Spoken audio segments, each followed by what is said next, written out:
자, 오늘은 다니엘서 네 번째 시간입니다. 지난 시간에 우리는 최고 성적으로 바벨론 특별교육 3년 과정을 이수한 다니엘과 세 친구를 봤죠. 이 다니엘과 세 친구가 3년 동안의 이 바벨론 특별교육 과정을 아주 이수를 잘했어요. 자, 그리고 자신이 정한 기한이 찾아요. 느부갓네살 왕은 이 특별교육 이수자들을 불러서 한 사람 한 사람 심층 면접을 했죠. 왕이 직접 했어요. 왕이. 자, 그리고 이내 다니엘과 세 친구의 실력에 감탄을 하게 됩니다. 와, 이 다니엘과 이 네 명이 한 사람 한 사람 면접을 보는데 너무 탁월한 거예요. 19절 말씀이죠. 왕이 그들과 말하여 보매 무리 중에 다니엘과 하나냐와 미사엘과 아사랴와 같은 자가 없으므로 그들을 왕 앞에 서게 하고. 자, 이와 같은 결과는 이들이 뛰어나거나 출중해서가 아니에요. 정말 다니엘과 세 친구가 뛰어났기 때문에, 출중했기 때문에 이런 결과가 나온 것이 아니에요. 모두가 하나님의 은혜의 결과였단 말이죠. 이건 저의 말이 아니라 17절 말씀이었어요. 자, 17절 같이 한번 읽어보겠습니다. 시작. 하나님이 이 네 소년에게 학문을 주시고 모든 서적을 깨닫게 하시고 또 모든 환상과 꿈을 깨달아 알더라. 뭐라 그래요? 하나님이 주시고 깨닫게 하시고 주셨으니 깨달아 알더라. 하나님이 하신 일이란 말이죠. 다니엘과 세 친구가 한 것이 있다면 잘 들으세요. 그들은 하나님께 신실했어요. 그들이 한 것이 있다면 그들은 자신들의 주어진 그 삶에 성실했어요. 맞죠? 하나님께 신실했어요. 뜻을 정했잖아요. 그리고 자기들은 포로이기 때문에 그냥 바벨론이 시키는 대로 할 수밖에 없었어요. 그러나 거기에 성실이 임했어요. 자신들이 해야 할 일을 했단 말이죠. 그게 그들이 한 전부예요. 하나님은요, 능력 있고 실력 있는 자를 찾지 않으시더라고요. 오늘 본문만 봐도요, 하나님 그런 사람 찾으시는 거 아니에요. 실력 있고 능력 있는 사람. 여러분, 그런 사람만 하나님이 부르시고 그런 사람만 사용하신다면 저는 여기 없다니까요. 무슨 저 같은 사람을 하나님이 개척을 시켜요. 더 특별하고 더 뛰어난 목사들이 얼마나 많은데. 그러지 않으시는 거예요. 하나님은요, 그래도 신실하고 성실한 자를 찾아주시는 거예요. 제가요, 모르시겠지만 성실은 해요. 주여, 하나님은 그런 사람 찾으세요. 부족하고 정말 부족한데 그래도 하나님 앞에 신실하려고 하는 사람들, 그래도 주어진 삶에 성실하게 살려고 하는 사람들을 찾으셔서 하나님이 사용하시는 분이시라는 걸 기억하시기 바랍니다. 자, 이어지는 다니엘서 2장은 이제 오늘 2장인데요. 이 1장 17절의 증언, 다니엘은 또 모든 환상과 꿈을 깨달아 알더라. 하나님께서 다니엘에게만 환상과 꿈을 해석할 수 있는 능력을 주셨잖아요. 그 이유가 밝혀지는 본문이 바로 2장이에요. 왜 하나님이 다니엘에게만 그 능력을 주셨는가? 다니엘이요, 느부갓네살 왕의 꿈을 해석하게 되기 때문이에요. 우리가 이제 오늘 또 다음 주 그걸 볼 텐데요. 다니엘이 그 느부갓네살 왕의 꿈을 해석해요. 하나님이 그래서 그에게만 그 은사를 주셨던 거죠. 자, 그래서 2장은요, 느부갓네살 왕이 꿈을 꾸는 것으로 시작이 됩니다. 자, 1절 다시 한번 같이 읽어보겠습니다. 2장 1절 시작. 느부갓네살이 다스린 지 2년이 되는 해에 느부갓네살이 꿈을 꾸고 그로 말미암아 마음이 번민하여 잠을 이루지 못한지라. 자, 먼저 느부갓네살 왕이 꿈을 꾼 때가 뭐라 그래요? 그가 다스린 지 2년이 되는 해다. 다스린 지 2년이 되는 해다. 자, 앞서 다니엘은 느부갓네살이 유다를 멸망시키고 왕이 된 원년에 바벨론 포로가 돼서 3년 과정의 특별 교육에 들어갔어요. 그렇죠? 느부갓네살 왕이 유다를 멸망시킨 다음에 포로를 끌고 가서 바로 이제 그 특별한 소년들, 그래도 유다에서 뛰어난 소년들을 바벨론 문화를 덧입히기 위해 3년 과정에 집어넣었단 말이죠. 그리고 느부갓네살 왕이 다스린 지 2년이라고 그래요, 지금. 여러분, 그러면 다니엘은 아직 교육 중이에요? 교육 중이지 않아요? 교육 중이죠. 교육 중이어야 되는 거잖아요. 원년에 끌려와서 입소했고 3년 동안. 근데 지금 2년이니까 그렇게 따지면 지금 교육 중이어야 되는 거죠. 그런데요, 2장 13절과 2장 46절을 보시면요, 다니엘은 이미 교육을 마친 상태입니다. 이미. 13절 보세요. 왕의 명령이 내림에 지혜자들은 죽게 되었고 다니엘과 그의 친구들도 죽이려고 찾았더라 라고 되어 있잖아요. 왕이 지혜자들을 죽이라고 하는데요, 다니엘과 세 친구도 대상이 되었다는 거잖아요. 이건 뭘 말해주는 거죠? 그들이 교육생 신분이 아니라 지금 지혜자로서의 역할을 감당하고 있었다는 걸 말해주는 거예요. 여러분, 교육생들은 왜 죽이겠어요? 실제로 지금 지혜자로서의 역할을 감당하고 있기 때문에 이 네 사람을 찾는 거예요. 지혜자들이니까. 그렇다면 지금 시간 계산이 안 맞는단 말이죠. 그렇죠? 성경이 시간 계산이 안 맞아요. 하지만 이 부분은 간단합니다. 혹시 이거에 대해서 의문이 생기실까 봐 설명을 드릴게요. 이 부분은 간단해요. 다니엘의 3년 교육 과정은요, 느부갓네살 왕의 원년, 즉 언제겠습니까? 왕으로 즉위된 주전 605년에 시작해서 3년이니까 주전 603년에 마쳤을 거예요. 605년에 시작했고 605년, 604년, 603년. 603년에 끝났을 거라고요.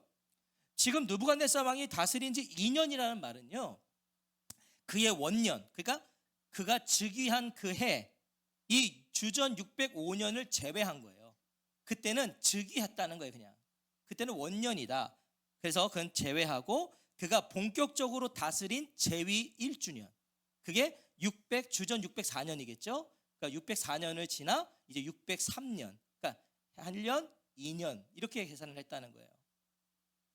그러니까 그래서 지금 주전 603년이 되는 거고, 다니엘과 세 친구도 다 그것을 이수할 수 있었던 거죠. 이미 나와 있는 거죠. 느부갓네살이 다스린 지 2년이 되는 해에, 그러니까 느부갓네살이 다스린 지를 강조하고 있잖아요.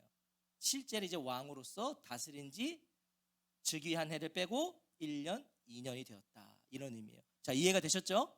네. 자, 원년, 즉위년은 재위 기간으로 치지 않았다는 거예요.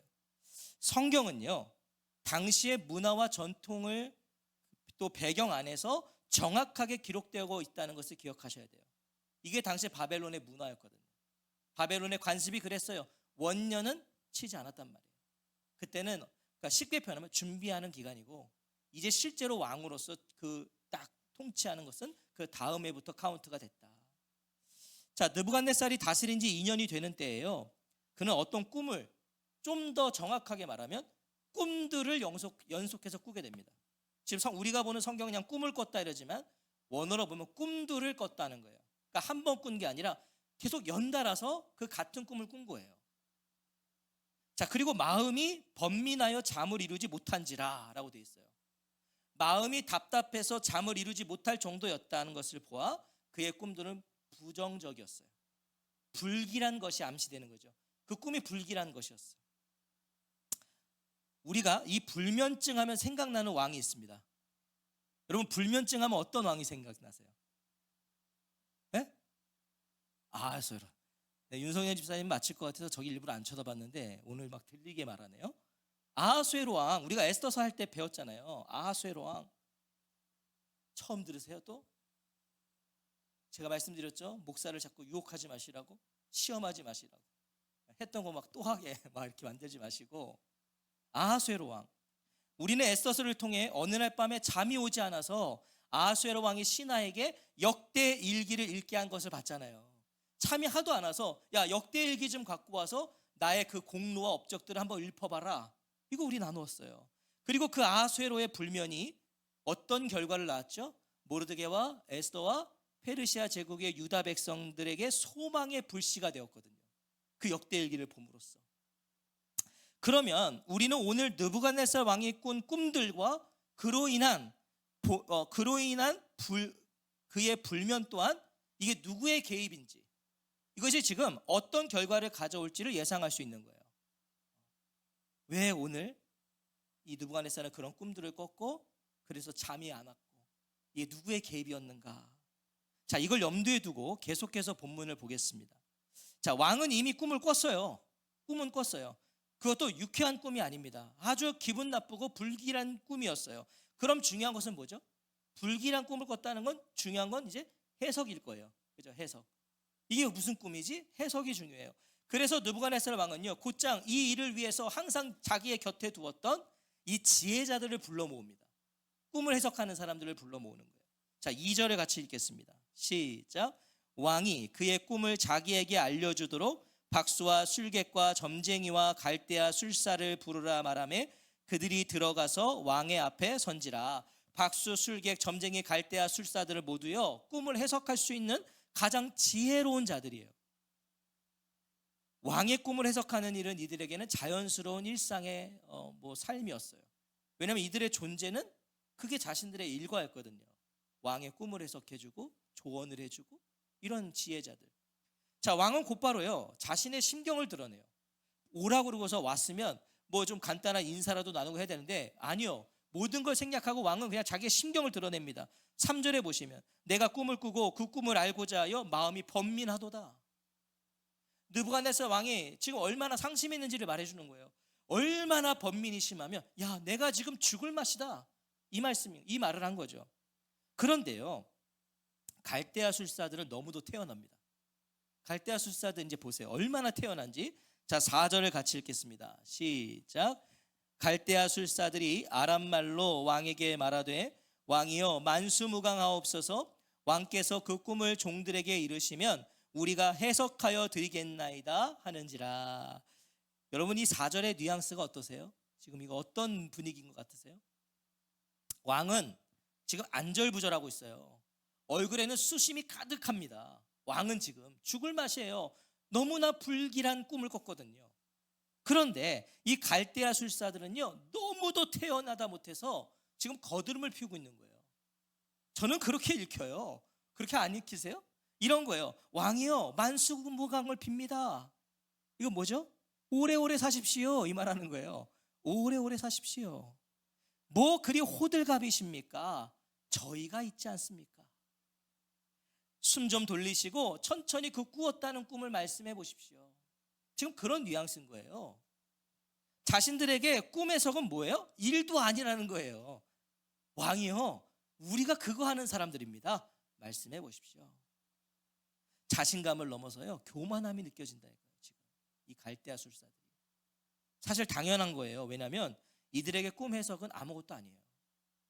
여러분 갈대아 술사들에게 꿈 해석은요 식은 죽 먹기예요. 지금까지 해온 일이고 이들은 얼마든지 솔깃한 이야기를 만들어낼 수 있는 사람들이에요. 지혜자들이거든요.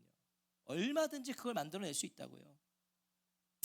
아마 지금까지 이들의 꿈 해석은 모두 왕을 안정시키고 왕의 비위를 맞추고 왕의 얼굴의 수심을 걷어내는 것에 초점이 맞춰 있었을 거예요. 지금까지 언제나. 왜 왕을 기분 좋게 해야 되거든요 자신들이. 그리고는 왕이 주는 두둑한 용돈을 챙겨 자신들의 배를 채웠겠죠. 이 술사들이. 왕이 얼마나 기분 좋겠어요. 모든 어떤 꿈만 얘기하면 다 자기가 기분 좋게 해석해 주거든. 그러면 용돈 주는 거예요. 그들은 지금 왕의 부름을 받아 섰지만요 본심은 뭐예요? 고액 알바 나온 거예요. 이 술사들이. 야 오늘 또 내가 돈 벌겠다. 평소 같으면 왕도요 이런 자신감 넘치는 갈대아 술사들을 보면서 얼른 자신의 꿈을 쏟아 놓았을 거예요. 내가 꾼 꿈은 이러했어 말했을 거예요. 평소 같으면. 그런데 이상하게도 오늘은 아니에요. 오늘은 이 왕이 느부갓네살 왕이 말을 하지 않아요. 자 5절과 6절 한번 읽어볼까요? 5절과 6절 시작. 왕이 갈대아인들에게 대답하여 이르되 내가 명령을 내렸나니 너희가 만일 꿈과 그 해석을 내게 알지 아니하면 너희의 집을 거름더미로 만들 것이요 너희가 만일 꿈과 그 해석을 보이면 너희가 선물과 상과 큰 영광을 내게서 얻으리라. 그런즉 꿈과 그 해석을 내게 보이라 하니. 자 이전과 달리 느부갓네살은요 갈대아 술사들에게 내가 꾼 꿈의 내용과 해석을 말해보라 그래요. 평소 같았으면은 내가 꾼 꿈은 이거야 했을 텐데 오늘은 뭐예요? 너희가 맞춰봐라. 내가 꾼 꿈이 뭔지를 말해봐라. 그리고 그 꿈의 그 의미를 해석해봐라 라고 말하는 거예요. 지금까지 이런 적이 없어요. 그런데 느부갓네살 왕은 왜 신뢰하여 늘 곁에 둔 이 갈대아 술사들을 시험이라도 하듯이 테스트라도 하듯이 꿈의 내용과 해석을 내놓으라고 했을까요? 왜? 어쩌면 그동안 느부갓네살 왕 안에 이들의 꿈과 환상에 대한 이들이 꿈과 환상을 해석하는 것에 대한 의심이 있었는지도 몰라요. 아무리 들어봐도 내 지금 꿈은 되게 불길한 꿈인데 이것들이 해석하는 거 보면 늘 좋거든. 그래서 의심이 있었는지도 몰라요. 분명 불길하고 찝찝한 꿈인데 말이에요 늘 좋은 해석을 내놓고 자신의 상을 받아가는 그 모습이 찜찜해 보였을 수 있죠. 맨날 와가지고 나는 기분 또 용돈 주고 이러니까. 하지만 왜 이날 이때 오늘은 이 느부갓네살 왕이 그랬냐는 말이에요. 왜? 지금까지는 그렇게 안 살아놓고. 그것도 다니엘과 세 친구가 3년 교육과정을 다 마치고 왕실 안에 거하고 있을 때 말이에요. 지금까지는 안 그랬는데 지금 다니엘과 세 친구가 심층 면접을 통해서 발탁이 돼서 지금 왕실 어딘가 있어요. 들어왔단 말이죠. 바로 이때 왜 이 느부갓네살 왕은 다른 모습으로 보였는가? 결과적으로요, 이 느부갓네살의 평소와 다른 반응으로 인해서 후에 다니엘이 왕 앞에 서게 돼요. 결국은 다니엘이 딱 와서 서게 돼요. 왜 잠이 오지 않은 아하수에로 왕이 하필이면 역대 일기를 읽어서 자신을 살려준 모르드게의 일을 알게 되었을까요? 오늘도 마찬가지예요. 이 느부갓네살의 평소와 다른 반응은요, 그의 감정과 상태와 그날 기분과 컨디션 때문이 아니었어요. 오늘은 너희들에게 오늘은 내가 이렇게 해보고 싶은데 뭐 이런 게 아니었단 말이죠. 아하수에로에서는 보게 하시고요, 느부갓네살에게는 묻게 하신 분이 계시다는 겁니다. 아하수에로에게는 역대일기를 보고 싶게 하신 분이 계신 거고, 이 느부갓네살에게는 뭐예요? 물어보게 하신 분이 계신다. 오늘은 너희가 내 꿈을 한번 맞춰봐라. 느부갓네살은요, 꿈의 내용과 해석을 내놓지 못하면 개인과 집안 전체를 멸절시키겠다고 말해요. 오늘 너희가 나의 꿈의 내용, 나의 꿈이 무엇이었고 그 의미를 해석하지 못하면 너뿐만 아니라 너의 모든 집안을 내가 멸망시킬 거다, 이렇게 말해요. 그리고 꿈의 내용과 해석을 보이면 선물과 상과 큰 영광을 얻게 될 거라고 약속을 합니다. 무시무시한 명령인 거죠, 사실. 무시무시한 명령. 그런즉 꿈과 그 해석을 내게 보이라. 놀라운 건 그렇게 의기양양하던 갈대아 술사들의 반응입니다. 이 사람들은 아까 거드름 폈던 사람들입니다. 왕이여, 우리가 있는데 말만 하십시오. 우리가 다 해석해 드리겠습니다. 이랬던 사람들의 반응을 보세요. 7절입니다. 같이 읽을까요? 시작. 그들이 다시 대답하여 이르되 원하건대 왕은 꿈을 종들에게 이루소서, 그리하시면 우리가 해석하여 드리겠나이다 하니. 뭐예요? 얼른 꿈을 종들에게 말씀해 달라는 겁니다. 왕이요, 빨리 말씀해 주십시오. 그럼 즉시 해몽해 드리겠다는 거예요. 한시라도 빨리 마음의 안정과 얼굴의 수심을 지우셔야 되지 않겠습니까? 말씀해 주십시오. 사실 이들은 지금까지 꿈을 듣기 좋게 해석만 했지 꿈을 맞춰본 적이 없어요. 지금까지 갈대아 술사들은 그냥 왕이 듣기 좋은 얘기들만 해준 거예요. 지금까지. 이들의 과장되고 포장된 실력이 지금 탄로날 위기를 맞게 된 거예요. 그러니까 이들이 지금 안절부절 못하게 되는 거죠. 갈대아 술사들이 왕이요, 무슨 말씀이십니까? 어서 꿈에 말씀해 주십시오. 우리가 해석하겠습니다. 이러고 있는 거예요. 이들은 지혜자요 능력자로 정평이 난 자들이었지만 실상은 뭐예요? 말쟁이에 불과했던 사람들이에요. 말쟁이들. 이미 이들에 대한 불신을 가지고 있던 느부갓네살 왕은요, 더욱 매섭게 이들을 몰아세우는데요. 8절과 9절 읽어볼까요? 왕이 얼마나 매섭게 몰아세우는지 보십시오. 8절과 9절 시작. 왕이 대답하여 이르되 내가 분명히 하노라. 너희가 나의 명령이 내렸음을 보았으므로 시간을 지연하려 함이로다. 너희가 만일 이 꿈을 내게 알게 하지 아니하면 너희를 처치할 법이 오직 하나이니 이는 너희가 거짓말과 망령된 말을 내 앞에서 꾸며 말하여 때가 변하기를 기다리려 함이라. 이제 그 꿈을 내게 알게 하라. 그리하면 너희가 그 해석도 보일 줄을 내가 알리라 하더라. 뭐예요? 누구 앞이라고 감히 시간을 끌려 하느냐는 거예요. 너희들 지금 누구 앞이라고 감히 시간을 끌려 하느냐. 당장 꿈의 내용과 해석을 말하라는 거예요. 당장 지금. 이제 갈대아 술사들이 좌불안석되고요, 이 갈대아 술사들이 얼굴에 수심이 막 짙어지는 겁니다. 어차피 꿈 내용을 말하지 못하면 자신들은 죽은 거예요. 나뿐만 아니라 나의 가문을 다 멸절시키겠다 그랬거든. 자, 그러면 이래 주구나 저래 주구나 죽기 아니면 까무러치긴 거예요. 이제 갈대아 술사들도요. 왕에게 보세요. 대들듯이 항변을 해요. 이 갈대아 술사들도 이제 죽기 아니면 까무러치긴 거예요. 대듭니다. 지금까지 이들이 느부갓네살 왕을 어떻게 바라보고 있었는지가 드러나는 순간이에요. 저는 그렇게 읽히더라고요. 어떻게 감히 왕에게 이렇게 대들었을까? 이들은요, 지금까지 느부갓네살 왕을 그렇게 본 거예요. 그도 그럴 것이 생각해 보십시오. 처음에는 당연히 안 그랬지만 자신들의 거짓 해몽을 신뢰하면서 상까지 베푸는 왕이 점점 우스워지기 시작한 거예요. 이거 그냥 뭐 좋은 얘기만 하면 이 왕이 상을 주거든. 사실 자신들의 그 해몽은 다 엉터리라는 걸 자기들도 안 거예요. 근데 상을 줘. 그러니까 우스워지기 시작한 거죠. 그리고 자신들이 원하고 바라는 대로 해몽을 하면, 그렇게 움직이는 왕을 보면서, 왕이요, 그 꿈은 이렇게 하라는 겁니다. 그럼 왕이 그렇게 하거든. 이걸 보면서 자신들이 바벨론을 이끈다는 착각 속에 빠지기 시작한 거예요. 이 갈대아 술사들이. 바벨론 이거 우리가 이끌 수 있겠다. 그리고 이들의 항변을 보시라고요. 자, 10절인데요. 제가 10절을 그냥 한번 풀어서 해볼게요. 꿈 내용을 말해보라고요. 왕이 꾸신 꿈을 우리가 어찌할 수 있습니까?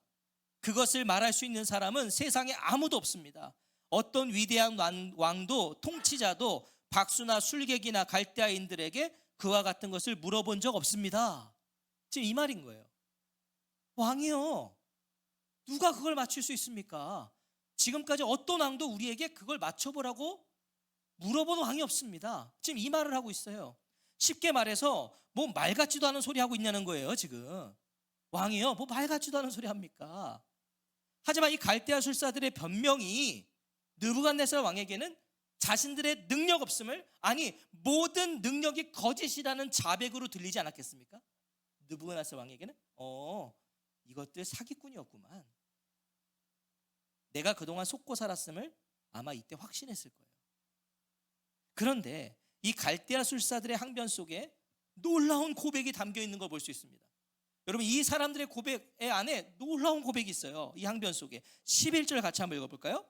11절 잘 읽어보셔야 돼요. 시작. 왕께서 물으신 것은 어려운 일이라 육체와 함께 살지 아니하는 신들 외에는 왕 앞에 그것을 보일 자가 없나이다 한지라. 자, 이들은 지금 항변을 하고 있는 거예요. 변명을 하고 있는 거예요. 그런데 보세요. 먼저 갈대아 술사들은요, 꿈을 맞추는 것은 뭐라고요? 어려운 일이래요. 자기들에게 어려운 일이래요. 그리고 자신들에게는 그런 능력이 없다는 걸 인정한 거예요. 우리에겐 그런 능력이 없습니다를 인정했다고요.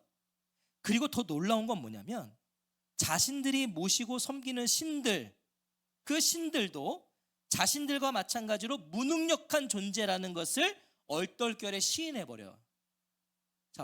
자, 제가 왜 이 말을 보세요. 11절을 보세요. 육체와 함께 살지 아니하는 신들 외에는 왕 앞에 그것을 보일 자가 없나이다 라고 그래요. 새번역 성경으로 읽어볼게요. 육체를 가진 사람과 함께 살지 않는 신들이라면 몰라도 아무도 그 일을 왕께 알려드릴 수 없습니다. 쉬운 성경은 그런 일을 말해줄 수 있는 자는 우리 인간들과는 다른 세계에 사는 신들 뿐입니다 라고 말을 하고 있어요. 자신들이 믿고 섬기는 신들은 어떤 신이라는 거예요? 자신들과 함께 사는 신이라고 그래요. 우리가 믿는 신은 우리랑 함께 사는 신입니다. 이건 무슨 말이냐면 자신들이 만들어 세웠다는 거예요. 여러분, 우상은 인간이 만들어 세운 거잖아요. 인간이 만들어 세운 우상이 어떻게 우리를 지켜요? 네? 이 형상은 인간이 만든 거잖아요. 인간이 만들어 놓고 그 앞에서 비나이다 하고 있는 거라고요. 근데 어떻게 우리를 지키냐고요? 인간이 만들었는데. 아무리 밤을 지새며 그 앞에 엎드려 절하고 빈들, 그건 인간이 만든 형상에 불과하다고요. 지금 갈대아 술사들의 말이 그런 거예요. 지금 얼떨결에 이걸 다 그냥 고백한 거예요. 눈앞에 세워진 우상의 능력은 자신들에게 있대요. 우리가 믿는 이 보이는 우상은, 이 능력은 우리에게 있는데 육체와 함께 살지 않는 신들의 능력은 자신들에게 없다는 거예요. 없다. 우리는 그 신들과는 접촉할 수 없는 자들이라는 걸 고백하는 거예요. 이 사람들이 지금. 여러분, 놀랍지 않으세요? 지금 우상 숭배의 가장 앞선 자들이 자신들의 신은 능력이 없고 자신들과 함께 살지 않는 신은 능력이 있다라고 말하고 있는 거예요. 근데 우리가 믿는 신은 능력 없고 우리가 볼 수 없는 그 신은 능력이 있다. 여러분, 이 정도면 거의 신앙 고백 수준 아닙니까? 저는 이 정도면 거의 간증이라고 봐요. 신앙 고백 수준이에요. 느부갓네살 입장에서요, 지금 이 갈대아 술사들의 발언은 명령 거부입니다. 그렇죠? 일단 내 명령을 거부했어요. 또 느부갓네살 왕 입장에서는요, 지금까지의 사기 행각이 밝혀진 현장이에요. 이것들이 지금까지 날 속였어요. 이것들이 자기 능력 없대잖아요. 우리는 능력이 없다고 말했거든. 또한 뭐예요? 느부갓네살 왕 입장에서는 바벨론 신들에 대한 신성 모독이에요. 왜? 자기들이 믿는 신은 그런 능력이 없다고 그랬거든. 이 말은 곧 뭐죠? 죽여달라는 것이나 마찬가지죠. 왕이 들었을 때, 아, 너희들이 정말 죽고 싶구나, 죽여달라는 얘기구나. 분노가 머리끝까지 찬 느부갓네살은요, 그 자리에서 바벨론의 모든 지혜자들을 죽이라고 명령합니다. 그 자리에서 다 죽여라. 지혜자들은 다 죽여라. 12절 말씀이죠. 왕이 이로 말미암아 진노하고 통분하여 바벨론의 모든 지혜자들을 다 죽이라 명령하니라. 이렇게 바벨론의 모든 지혜자들에게 위기가 찾아왔고, 13절은 그 위기 한복판에 누가 있었다? 다니엘과 세 친구가 있었다라고 증언합니다. 왕이 명령을 내리매 지혜자들은 죽게 되었고 다니엘과 그의 친구들도 죽이려고 찾았더라. 여러분, 여기서 지혜자들은 죽게 되었고는요, 이런 의미예요. 이제 다 죽은 목숨이다 라는 의미도 있지만, 더 정확하게 해석을 하면 이미 사형 집행이 시행되었다는 뜻입니다. 이미. 자, 그럼 누구겠어요? 당시 느부갓네살 가까이 있던 자들, 느부갓네살이 모이라고 해서 모였던 그 모든 그 지혜자들, 그들은 이미 먼저 사형이 집행되었다는 뜻이에요. 그 자리에서. 그리고 그 자리에 없던 지혜자들은요, 죽음에 직면한 상황이었다는 걸 말해주는 거죠. 그 죽음에 직면한 상황에 해당자들 중에는 다니엘과 세 친구가 있었다는 거예요. 자, 1장에서 우리는 다니엘과 세 친구의 승승장구를 봤습니다. 그렇죠? 이 네 소년들이 얼마나 승승장구했어요. 그런데 곧장 2장에서는 위기를 맞습니다. 승승장구했다가 2장에서 바로 위기를 맞았다. 여러분, 이게 인생 아닌가요? 그렇죠? 이게 인생이잖아요. 승승장구하는 날이 있는가 하면 위기를 맞는 날도 있어요. 우리의 상황과 환경과 처지는 반드시 변합니다. 반드시 변해요. 항상 좋을 수 없어요. 위기는 언제나 누구에게나 찾아오기 마련이에요. 무조건. 하지만 우리가 놓쳐선 안 되는 것이 있어요. 놓쳐선 안 되는 게 있다고요? 우리의 모든 것은 변화무쌍하지만, 우리의 모든 건 다 변할 것이지만 결코 변하지 않는 분이 계시다는 겁니다. 다니엘과 세 친구의 승승장구에도 하나님은 함께 하셨어요. 사실 그들의 승승장구는 하나님이 함께 하셨기 때문에 가능했죠. 함께 하셨어요. 그러나 이 위기 속에도 하나님은 여전히 함께하고 계십니다. 아멘이세요? 승승장구에만 하나님 함께 하시는 게 아니라 이 위기 속에도 하나님은 함께하고 계신다. 우리가 자꾸 이걸 놓친다고요. 우리가 자꾸 이걸 놓쳐요. 상황이 좋으면 할렐루야예요. 다. 뭐 내가 원하는 대로 좀 풀리면 할렐루야, 주님 나와 함께 하시니 감사합니다, 함께 하심을 믿습니다. 이게 우리예요. 그런데 상황이 또 갑자기 어려워지면, 위기를 만나면 전부 다 놀렐루야. 그죠? 네. 아멘이 아니고 노멘이잖아요. 그때는 다 우리가. 주여 어디 계시나이까? 좋은 일이 있으면 주여 함께 하심 믿습니다. 내가 원하지 않는 위기를만 주여 어디 계시나이까? 또 왜 이러십니까? 제가 이것도 하고 저것도 했는데 정말 실망입니다. 이게 우리라고요. 아, 하나님 나 요즘에 새벽 예배하는데 왜 이러십니까? 하나님 내가 이번에 감사원금도 제가 이렇게 했는데 왜 이러십니까? 이게 우리 수준이라고요. 하나님은요, 그때나 지금이나 동일하게 우리와 함께하고 계신데도 말이에요. 승승장구 때도 함께 하셨고 위기 속에서도 함께하고 계신데 우리는 그렇다 그 짓을 하고 있단 말이죠. 기억하십시오. 우리의 위기가 하나님께도 위기가 아닙니다. 저는 이 믿음이 있으시기를 축원합니다. 우리의 위기가 하나님께도 위기 아니에요. 우리에게는 위기이지만 하나님에게는 그 위기도 위대한 기회가 될 수 있다는 걸 기억하세요. 위대한 기도, 위대한 기회. 이게 위기를 영적으로 신앙적으로 풀어보면 위대한 기회라고요. 어떤 분은 이걸 위험한 기회라고 말씀하는 목사님도 있더라고요. 위험한 기회. 근데 저는 오늘 곰곰이 아침에 설교를 준비하면서 아니다. 이건 위대한 기회다. 위대한 기회. 오늘 본문도 보세요. 결과적으로 이 1년의 과정을 통해서 다니엘과 세 친구도 위기를 만나요. 그게 지금 13절의 증언이잖아요. 그렇죠? 이들도 죽은 목숨이 됐단 말이에요. 위기를 만나요. 하지만 이것을 하나님은요, 위대한 기회로 삼으신다고요. 자, 먼저 이 과정을 통해 무엇이 드러나고 있습니까? 여러분 오늘 본문 보면서 이 지금 과정을 통해서 뭐가 드러났어요? 바벨론의 신들과 그 신들을 섬기는 자들의 무능력함, 거짓, 가짜임이 드러났잖아요. 지들 입으로 우린 그런 능력 없다. 우리 신들도 그런 능력 없다. 이게 드러나 버렸어요. 오히려 갈대아 술사들의 입술을 통해서 누가 드러났습니까? 육체와 함께 살지 아니하는 신, 누구예요? 하나님께서 자신의 존재를 드러내려 하시는 거예요. 이 술사들의 입을 통해서. 그 일을 위해 바벨론에 하나님은 누굴 준비해 놓으셨어요? 다니엘과 세 친구를 준비해 놓으신 거예요. 이들을 통해 하나님을 드러내시려고. 다니엘과 그의 친구들도 죽이려고 찾았더라를 우리는 이렇게 읽어야죠. 위대한 기회가 다니엘과 세 친구를 찾아가고 있더라 라고 우리는 읽을 수 있어야 되는 거예요. 저는 다니엘과 그의 친구들도 죽이려고 찾았더라는 이 말씀을 읽을 때 우리 삶이 되는 어린이들이 떠올랐어요. 다시 다니엘과 그의 친구들도 죽이려고 찾았더라라는 말씀을 읽을 때 목사님은 너희들이 생각이 났다고. 왜 그럴까?